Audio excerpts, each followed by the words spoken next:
Welcome to the Electric Wire Podcast. We bring you news and views on the most pressing issues facing Wisconsin's electric industry, from policymakers, executives, and customer and environmental advocates. Bringing you these discussions, we are the Customers First Coalition. Here's your host, Executive Director Kristen Jilks. Welcome, listeners, to the Electric Wire Podcast. I'm your host, Kristen Jilks, and I am joined here today with my co-host, Lori Sakk from the Wisconsin Public Utility Institute. Welcome, Lori. Thanks, Kristen. Thanks for having me.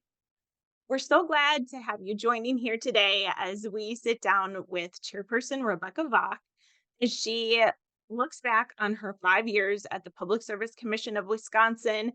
She is retiring from her job at the PSC. Her last day will be February 2nd, 2024. And so it was a true joy to sit down with Chairperson Valcq. She was last on the Electric Wire for episode 3.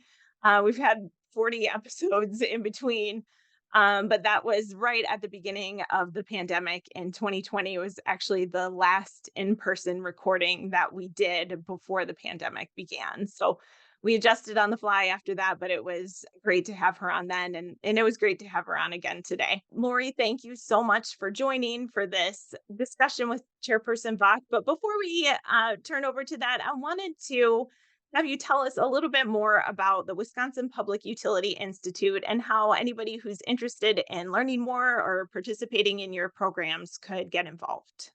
Sure, absolutely. And thanks again for having me. I'm excited to be here. Chairperson Valcq has always been a huge champion of WPUI programs, so it's exciting to talk to her.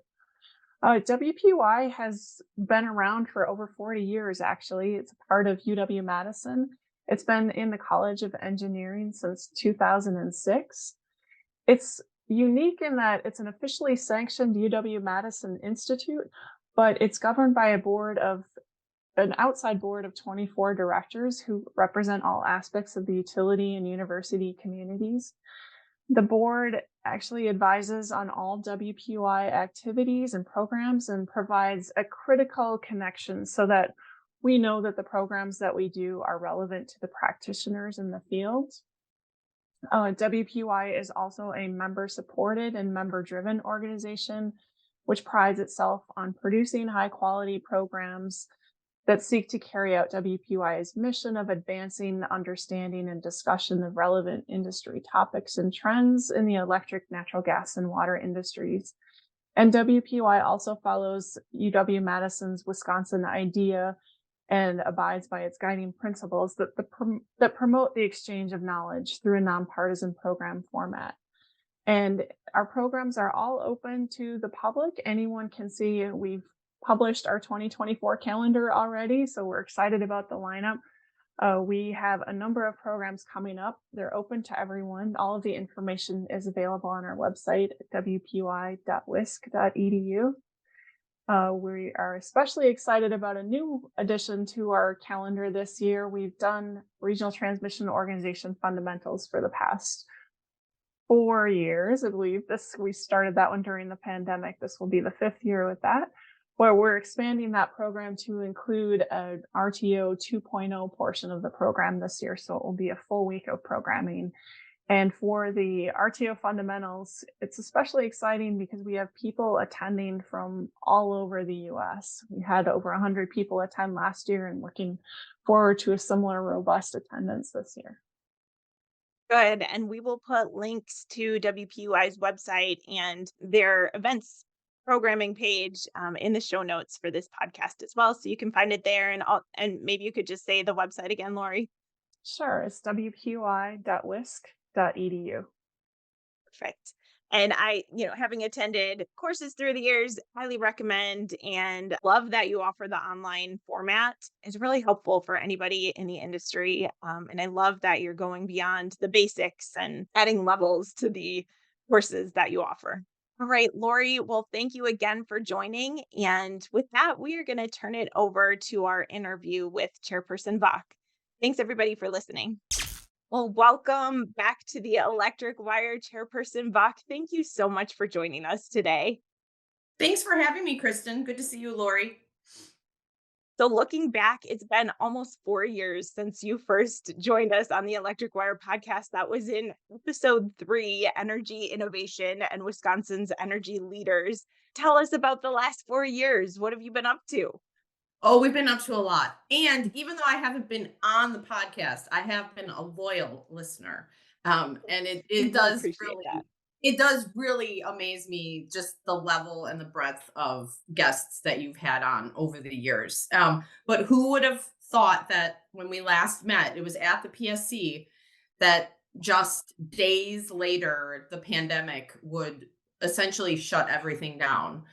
So really going back to that point in time, March of 2020, it's actually one of the things I'm most proud of that we did at the commission. The global pandemic hit and we worked really efficiently and with lightning speed to put not just consumer protections in place, but also some accounting deferrals in place because we knew that utilities were going to be faced with some decisions that could have had a pretty significant financial impact on them, and we wanted everybody's focus to be on ensuring continuity of electricity, heating for homes, and even the availability of broadband. So certainly, I feel as though a lifetime of events have occurred in the last 4 years since we spoke. But I have to say, in all honesty, I feel that the majority of them have been really positive, and they have really, in my opinion, shone a light on some really important issues facing us as a global community, quite frankly. So obviously, no one could have expected the pandemic to happen. But thinking back to when you were appointed to the position, has the job been what you expected it to be? It's been even better in some instances, and it's been even more challenging in other instances. So I was in a really unique position in that I came to the commission with a background in energy law. I'd been practicing energy and regulatory law for the prior nearly 20 years. So the industry itself wasn't new to me, but certainly learning how a government agency runs and functions, especially in conjunction with other government agencies, was new to me. So that part was surprising. The level of attention that has to be paid on a daily basis, not just to the PSC and the workings of the PSC, but making sure that the PSC's role in terms of the rest of the state government, that we're doing what we're supposed to be doing, that we're connecting dots where we're supposed to be connecting dots, that we're sharing information across agencies to ensure that the services we provide are as efficient as possible. If you would have told me the volume of cases that come through the PSC, um, I would have doubted you. It is incredible the volume that gets processed at the PSC on a daily basis. That was a surprise to me. Um, and just the simple fact that we do it with so few employees when you look at the volume and then you compare that to the number of employees. Agreed. And Lori and I have both worked at the commission in the past. And that's one of the things I always hear and always emphasize is what a well-run agency the PSC is, and the level of competency of the staff is truly remarkable. So and I think you all work together really well there, and you were the leader that the PSC needed during this time. Thank And you. as you look back on that, what are some of your proudest moments at the commission? There's so many, Kristen. And you're right. At the top is the level of expertise that we have at the commission. And being a commissioner allows you to spend a lot of time, if you choose, with other commissioners from across the country. And I have to say that the reputation of our PSC employees is second to none. But I think probably one of the proudest moments is when I look back and I sit and I think about the fact that we have enabled the expansion or the improvement of broadband to nearly 400,000 new locations across the state. And that's one of the issues that the pandemic really laid bare, was that access to high-speed broadband is not a luxury, it's a necessity in order to be able to function, in order for us to be able to do this podcast, in order for Lori to do all of the programming that never missed a beat during pandemic, to switch to remote. And so I wasn't very familiar with broadband when I came into this job, but Governor Evers made it very clear at the beginning of his first term that broadband access was a priority. So certainly hiring experts in the area of broadband in order to enable us to get the dollars out as efficiently as possible, as targeted as possible, is probably one of my most proud moments. I'm also really proud of our YouTube channel. Yes. It's We really love the YouTube channel. and I say this often, and I think probably PSC employees get a little sick of me saying it, to be quite honest, but the decisions that we make at the PSC are so incredibly important. Every day, we're making decisions that impact every single Wisconsin resident. And that is an awesome responsibility. And so putting our hearings and our meetings on YouTube was one way to try to make our agency more accessible, and to demystify what we do a little bit. Because I think, as a general matter, the three of us understand it. The three of us have all worked there. But for the general public, I think it's really important that they understand the decisions that are being made, but more importantly, what's going into those decisions, the reasons for the decisions. So I'm really proud of that too. You should be. So you talked about some of the biggest successes. What were some of the biggest challenges that you faced? By far and away, the pandemic. I mean, COVID-19, when it hit, there was no playbook for that, right? For any of us. So my priority was multifold. Number one, I wanted to ensure that our employees were safe and that they had the necessary tools to continue to do their job. Number two, I wanted to make sure that we didn't pause and that we didn't stop our work, because you all know we have so many cases. A lot of them are governed by statutory timelines. And what we couldn't afford to do was allow all of those cases to sort of build up, and then we would have a huge queue to work through.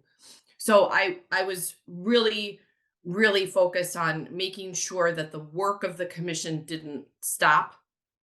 And then at that same time, like I said at the outset, I wanted to ensure that our utilities knew that we supported them and that they had to make decisions very quickly about especially customer service rules, things like late fees, disconnection fees, things of that nature. So that was certainly a challenge. And during the pandemic, I was contacted by a few commissions from across the country who asked me, "We can't believe that you actually have a process in place that allows for the electronic filing of documents. Can you please help us set that up?" So that was a situation where I felt really, really grateful that commission leaders who had come before me had implemented our electronic records filing system, because without IRF, we wouldn't have been able to do half of the things that we were able to do.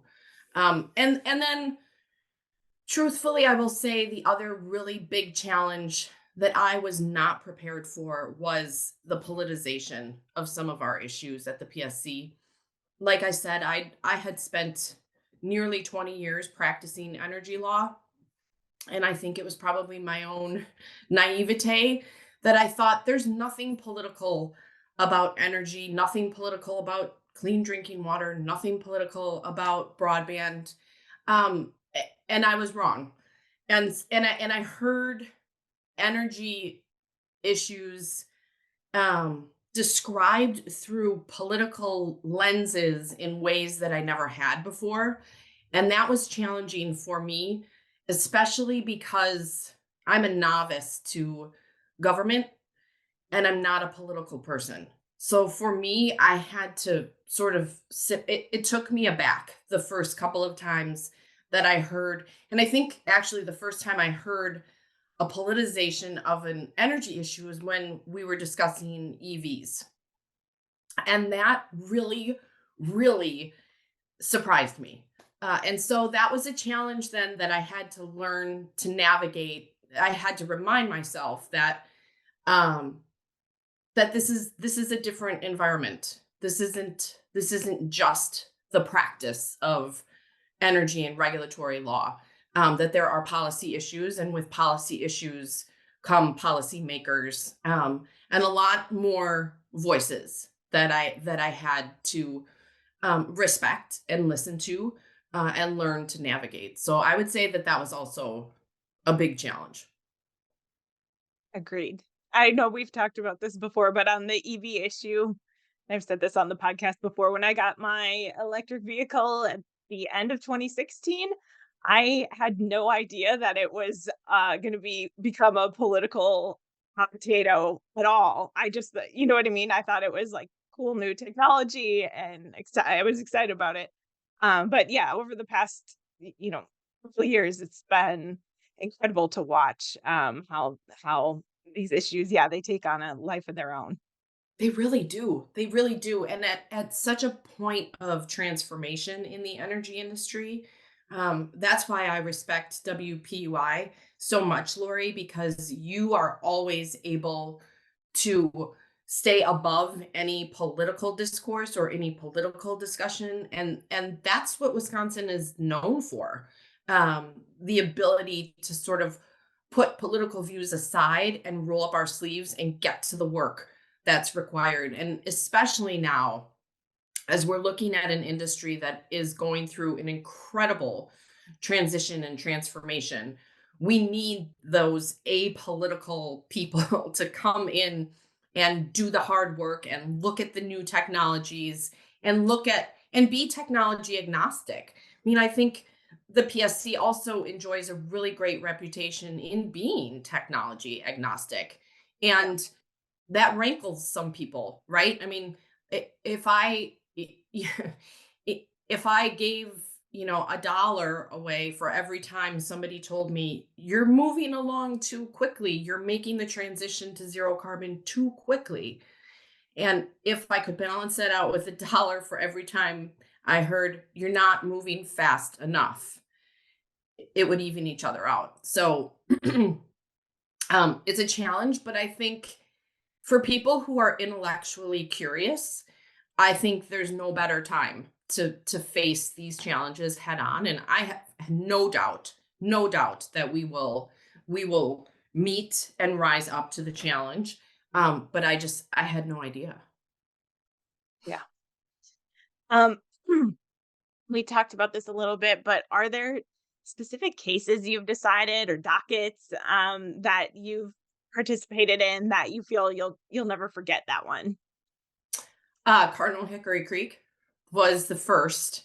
Mhm. And that was sort of my welcome to the commission. And that was also an eye-opening experience where things were politicized and they also were politicized in a way that ran contrary to maybe what my understanding had been. So Cardinal Hickory Creek was a big one.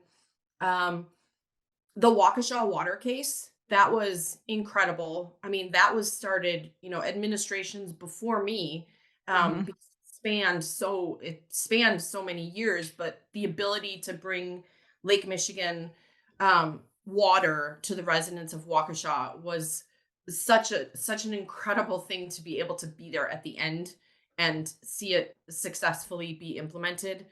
And then to think back on the fact that shortly after we spoke for the first time, Kristen, the commission approved the first battery energy storage system. I mean, wow, who would have known or who would have thought that we would have approved a battery energy storage system in the year 2020.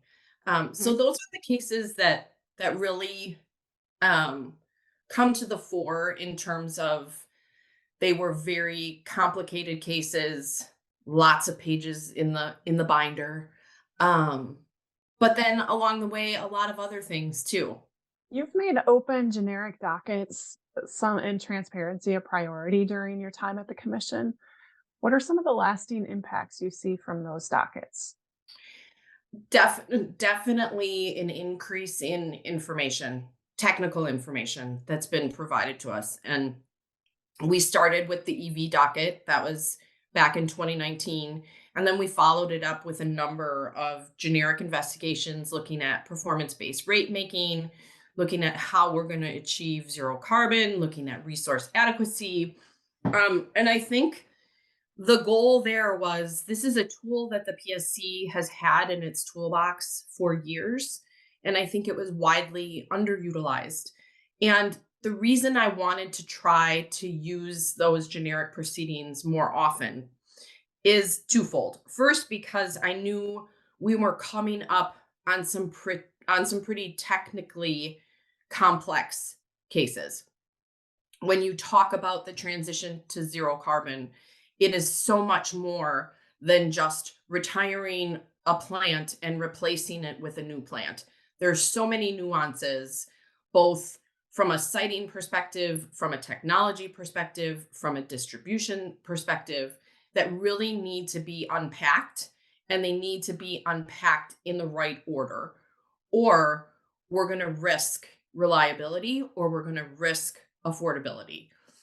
And so to extend an invitation to really knowledgeable people to have discussions in a non-contested case, I think is a really effective way of bringing people to the table and having really important discussions, but also allowing we commissioners as decision makers to be there and to ask questions and to help frame the conversation. So I hope that some of the lasting impacts will be that we have records of evidence that we might not have otherwise had, because we've been proactive in reaching out and saying, you've been identified as a thought leader, you've been identified as an expert in this field, will you please come and present? And I think not everybody loves the generics. A lot of people say, well, what's going to be the result? What are you getting at? What is your sort of preconceived notion about how this is going to end? And I think it would frustrate some people when I would say, I don't have an ending in mind. I don't know where the data is going to take us. I don't know what the next steps are going to be, but I do think it's important to have the discussion. And I find when you have discussions in person or around a virtual table, I think the discussion is more fulsome and you get better results than simply by reading comments that are filed electronically. So my hope is that the impact of those generic proceedings, I hope they're continued to be used. But my goal in opening so many of them was that we would have a record and we would have information available to us at the commission, information that will continue to help form our decisions. I think to me, from the outside looking in, it was such an opportunity to figure out where people were at on some of these issues. You don't we don't always know from the outside looking in, and so it helped bring more of that information about the different angles, different perspectives, to the public. So I really appreciated that. I'm so happy you said that, Kristen, because I think you're exactly right. And I think another thing that I've realized over the years is sometimes we make assumptions about what a certain party's position is going to be. And by party, I mean an intervener. So a customer group, an environmental group, a technology group, a utility. Sometimes I think we sit back and say, well, we don't need to discuss that because we know what the utility is going to say. We know what the consumer advocate's going to say. We know what the environmentalist is going to say, and that's not true. It's not true. So I'm happy that you brought that up. Thank you.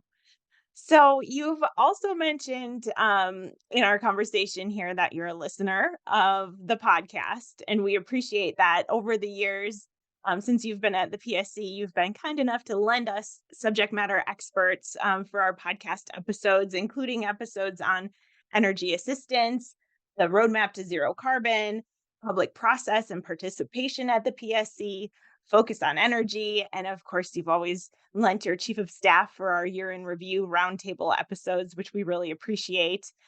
So I wanted to ask, do you have any favorite episodes along the way that have stood out to you? I do. Well, the year in review is always my favorite. I always look forward to it because I like it when you go back and say, this is what you predicted last year. Did it happen? Yes. Um, I also really enjoyed the wind turbine blade recycling episode. I thought that was fascinating. And then the pumped hydro power using the abandoned mines. I mean, this is what I'm talking about when I get so excited about innovation and where are we going next and what's possible. So those two episodes in particular, in terms of the subject matter, and I would be remiss if I didn't include the Cindy Smith episode. I mean, she's a rock star. And I just think that, like I said at the outset, the breadth of the topics that you cover and the experts that you've gotten on the podcast is just really, really impressive. Well, thank you. I appreciate you listening and leaving comments here and there on LinkedIn or whatever. It just means so much to us to know that what we're doing here is of value. So really appreciate your support through the years and for CFC in general. See it customers first is more than just podcasts. So Yeah. we've really appreciated your support through the years. Absolutely. Absolutely. It's a no-brainer because, like I said, the work that you do is so critically important. And especially at this point in the industry, we need as many voices as possible pushing out information, right? Not headline grabbing sound bites or, just Yeah. dumbing things down, right? But actual technically sound information. And you do a great job of that. Well, thank you. And Lori, you do Yeah. too over at WPUI. Yes, similarly, thank you so much for your support of WPUI. You've always been a champion of WPUI. We've loved having you be a part of the programs as a speaker, as a moderator, as a panelist. Your participation has driven attendance from other people too when we have you on the agenda, so we greatly appreciate that. Just a few of the programs you've participated in. You were a keynote at our 40th anniversary event. You talked at our energy storage program, program on affordability and the energy burden, and also a program on technology advancements and system planning. Do you have any reflections on any of those programs? Do any stand out to you in particular? Well, I think for me, it's not one in particular. I think it's the suite of programs that WPUI offers. And I know that I say it at the top of every time I'm invited to participate in WPUI, but WPUI is a treasure, not just for Wisconsin, but across the country. And the RTO Fundamentals program enjoys such an incredible reputation nationally. I've had people walk up to me, approach me, not me not going to them, but they've approached me and they have commented on just how technically sound the RTO Fundamentals program is. And now there's a 2.0. I mean, that's incredible. And then Yeah, Energy Utility Basics. Energy Utility Basics is the bellwether standard. We recommend it at the PSC to all incoming PSC employees. And the Public Utilities Law update has always been near and dear to my heart. But Lori, honestly, WPUI, the way that you and your board go about securing experts and panelists and shape the programming is really something to be envied, and you are to be commended for that because, like I said, it is academically driven. It is driven by technology, and that's something to be really proud of. And I wish you continued success. And even if I'm just a lowly private person, I will continue to participate. Thank you. We appreciate that, and we look forward to your continued participation. Right? That's what I always say too. It's like when people retire, or if I have a board member retire or something, I'm like, please still come to our events. I always think I would go to WPUI events too, just because it's good brain food, and it's interesting topics. Right. And I do think one of the benefits of our industry is that it is a pretty tight knit industry. But that there aren't a ton of us that get as excited about some of these topics as others. So it is nice to be amongst peers who find it that intellectually stimulating and want to spend their time learning about what's coming down the pike. Yes. So as the PSC transitions now, Chairperson Valcq, we have Commissioner Strand will be taking on the role of chairperson, and Christy Nieto is going to be stepping up into the role of commissioner, which is so exciting. And really anyone listening to this podcast who's stepping into a similar role, do you have advice for them or wisdom you've gained along the way that you would want to share? Well, I mean, first of all, I'm extraordinarily confident in the continued growth of the commission under Commissioner Strand's leadership. And I just couldn't be more excited for Commissioner Nieto. I mean, what an awesome career trajectory she has had. She started as a consumer affairs analyst at the commission more than 10 years ago, and she has progressively worked her way up through the agency, and she just has the right temperament and the a really broad base of experience and knowledge. They're both going to do an excellent job. My only advice, and I think that they both are well versed in this, is it's a long game, right? I mean, you have to play the long game, and you have to have a thick skin, and you really have to recognize and embrace that the job is not to make everybody happy. In fact, as lawyers, we're taught when you go into a negotiation, oh, it's successful if no one's happy. Well, there's a little bit of truth to that, but that can be a little bit callous. But I think that when you are faced with as many issues as the commission is faced with, and the number of interveners and the number of technical examples and technical alternatives, that there really isn't a right or wrong answer. And I think that my only piece of advice would be weigh the evidence, go where the evidence takes you, and understand that each decision is going to be a little nuanced, and you're going to make some people happy, and you're going to make some people upset. But in the end, the most important thing is that you're basing decisions on the information that's in front of you. Those decisions will outlive any short-term sort of being uncomfortable or short-term feedback. That's good advice for life too. So, thank you for that. It's true, right? Mhm. It's what we try to, it's at least it's what I try to teach my kids, that sometimes making the right choice isn't very comfortable, and it's not going to make you popular. But if you're basing it on what you know to be true, um, then that's how you sleep really soundly at night. Thank As you you. look as you look back at your time at the commission, what do you think your legacy will be? Gosh, it's a really heavy question. um, you know what I hope, Lori? I hope that the legacy is that I came and I transformed the agency that is open to all voices. And it goes hand in hand with not everybody's going to be happy all the time. I think opening the PSC to all voices really meant that we wanted to see increased public participation. I think the YouTube channel is part and parcel of that, where we wanted to make sure that we were accessible to all people at all hours. Um, we wanted to we wanted to make sure that interveners knew that the PSC was open.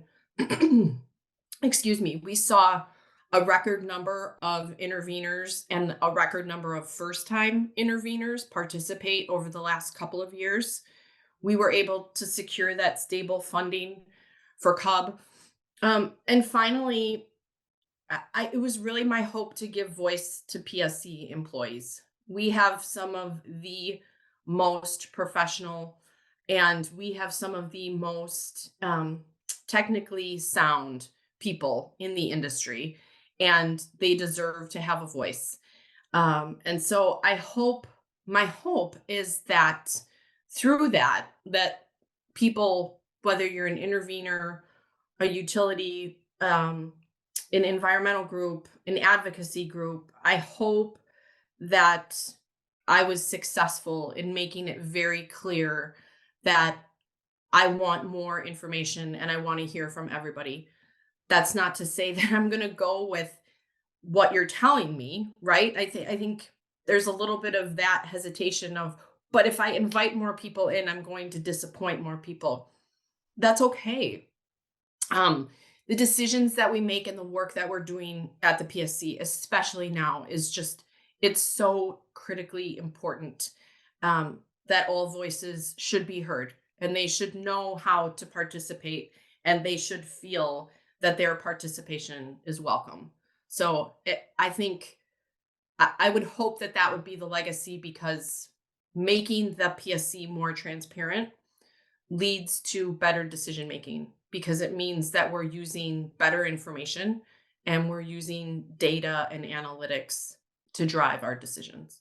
Thank you for that, Chairperson. Back in 2020, when you were here and we asked you our final question, if you had all the power in the industry, what would you do with it? You said you would find a new clean baseload technology. So now, 4 years later, I'm going to ask you the same question and I'll be interested to hear your answer. So, if you had all the power in the industry today, what would you do with it? I would get Taylor Swift to come and be a guest on the Electric Wire podcast. We're on the same page. Yes. No, in all honesty, Kristen, it hasn't changed. It's the same. We don't have that technology. We don't know how we're going to close the gap. And I think the percentage is probably still the same as what it was back in 2020. I think we're all comfortable in saying we can get to about 80% zero carbon. And the urgency is still there. There's no denying it. There's no doubting it. The science shows that we've got to move quickly, that we have to get our emissions down to zero, but we don't have the technology. And if I had all the power, I would come up with a technology that is safe and reliable and is zero emitting. And so that, unfortunately, the more things change, the more they stay the same. So I think we're making progress, but we're not quite there. And that would be what I would do, aside from bringing T-Swizzle. I love it. Well, we can keep dreaming on that one, but hopefully we actually hopefully we get closer to those clean baseload energy goals. I think it's interesting that your favorite episode was the pumped hydro storage using abandoned mines episode, and then also talking about a clean baseload energy source. When we started that episode on pumped hydro storage, I didn't realize the scale at which the storage would be available, but they're talking like over 100 megawatts of pumped hydro storage. And to me, as I thought about that, besides nuclear and SMRs, that is like, you know, one of the biggest steps that we could get closer to that goal. Yes, exactly. Because what we're seeing and what we've seen over the last 5 years is that the biggest stumbling block is being able to build it to a capacity that's scalable, right? And that will actually make a difference. All right. Well, Chairperson Valcq, as we release this episode, it's going to be your final week at the Public Service Commission after 5 years there. Do you want to share any thoughts on what's ahead for you or just parting words as you're leaving the commission? Yeah, no, I appreciate that. So a lot of people have asked me what's next for me, and the answer is I don't know. Um, From a personal perspective, the last couple of years have been tough for me. My mom died, and then last year, my brother unexpectedly died, and so I have had a lot of personal loss that I've been dealing with. And I'm a mom. I'm a mom of a 16-year-old and a 12-year-old, so middle school and high school, and I've been commuting from Milwaukee to Madison. And so I made the decision that right now is the perfect time for me to pull back and be in Milwaukee 100% for my kids so that I am here and not in Madison should the need arise. So it's sort of the proverbial work-life balance, and I'm looking forward to just to taking a breath. But I will be honest and tell you that this is an industry that has engaged me and has had my passion from the very beginning. So my hope is that in some way, shape, or form, I will continue to be in the industry so that I can continue to attend WPUI events. And of course, always be a listener of the Electric Wire. But I don't know. I don't know what is around the corner. But I do know that I'm looking forward to taking a little time and being really emotionally and physically present here with my family. Well, just wanted to say too, so sorry for your losses and also offering our full support and encouragement as you take that time with your family. And again, we appreciate your leadership at the PSC so much over these past years. I appreciate that. I appreciate you both. The work that you do is so incredibly important, and I feel really fortunate that our paths were able to cross and intersect as much as they did.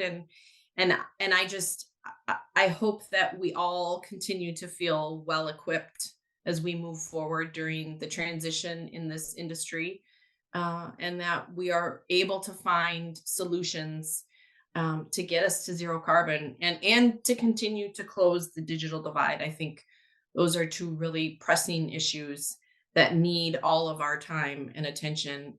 And I feel grateful that you both are in Wisconsin having the conversations and doing the hard work. Thank you Thank so you. much, Chairperson Valcq. I hope that our paths continue to intersect as well. Definitely, definitely. It's been just the honor of a lifetime, legitimately. So I appreciate you both, and thanks for having me on. I really appreciate it. Thank you. It's been an honor to have you. Thank you.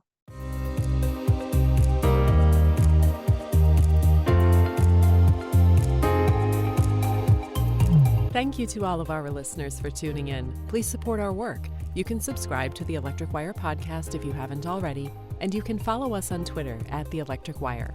Thanks also to the members of the Customers First Coalition for supporting this podcast.